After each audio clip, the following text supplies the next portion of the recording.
happened this year. To make a commitment that next year it's not going to be like this.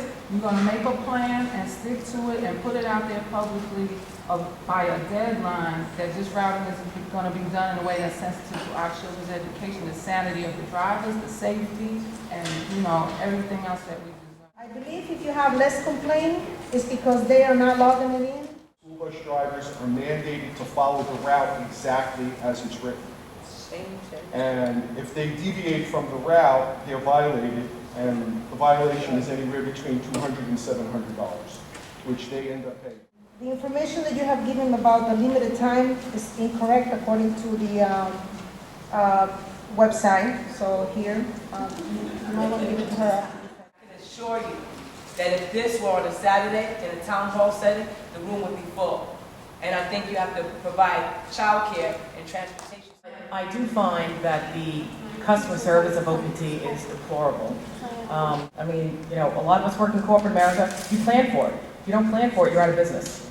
So if you're going to put on a bus for 2 hours, I'd say provide a toilet, get some tutoring on the bus so these kids can use their time constructively. Ooh, that's good. it would appear to me that OPT has never heard of MapQuest.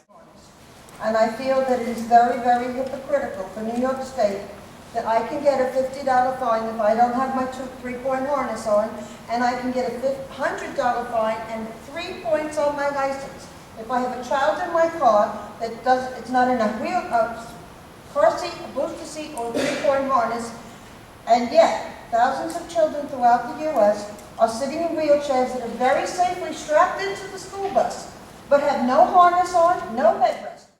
This back and forth, this changing the routes. Did you ever ask the bus drivers how to get it done? I want to support the bus drivers. Thomas from Atlantic Bus Company, and rep for 1181. The overloaded buses on the special ed routes. The drivers are told, if you don't have room on the bus, go by the stop anyway. Oh, wow. They get to the stop, the kid can't get on the bus. It's in a wheelchair, it's cold. They're told to drop off at the school and go back. It could take a half hour to an hour, and it's just unfair for the kids. Yes. So it's very Wow. You don't have enough buses if you have the entire block on one bus. That needs to be separated. But something has to change. It is unacceptable that the parents and the students have to take the abruptness and the rudeness and the lateness. It's unacceptable. And we want change now. These changes that you keep talking about, if you have been doing this job for several years, and you know that in September you have 50,000, but in 2 weeks you're going to have 60,000, I wouldn't wait for the 10,000 more to show up. I would have a plan B. How come 5- and 6-year-olds are allowed to ride in the same bus with 15 and 16-year-olds? Every parent in this room has a child with special needs. Do you know what that's about? Do you know what it's like to raise a child with learning disabilities that has to get a number 2 on that test, that has to score a level 3 in order to be promoted? And the only thing that these parents want are their kids to get to school on time and safe. That's right. That is number one. We can't, that's the way we start our day. Where is it getting fixed? Where is the accountability? I'd like to know how many people here have had kids that are on 3 or 4 different routes this year? And how many people here have their children have been late for school by at least an hour? Wow. Sometimes 2. Wow.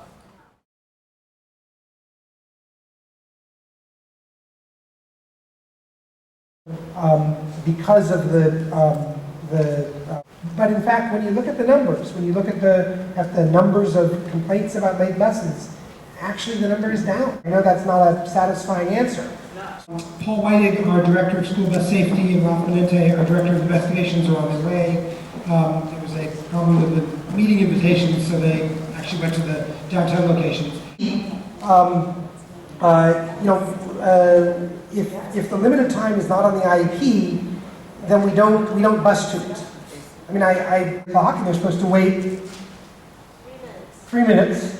Okay, so do you work for DOE or do you work for OPT? DOE is the division, or OPT is the division of part of DOE. Okay, so who do you report to? I report to a guy named Eric Goldstein, Who reports to? Deputy Chancellor Grill. Okay. The limited time, you should go tell the people over there your ID number so we can fix your route. But just, we'll give you extra special attention. Okay. We'll give you extra special attention. Okay.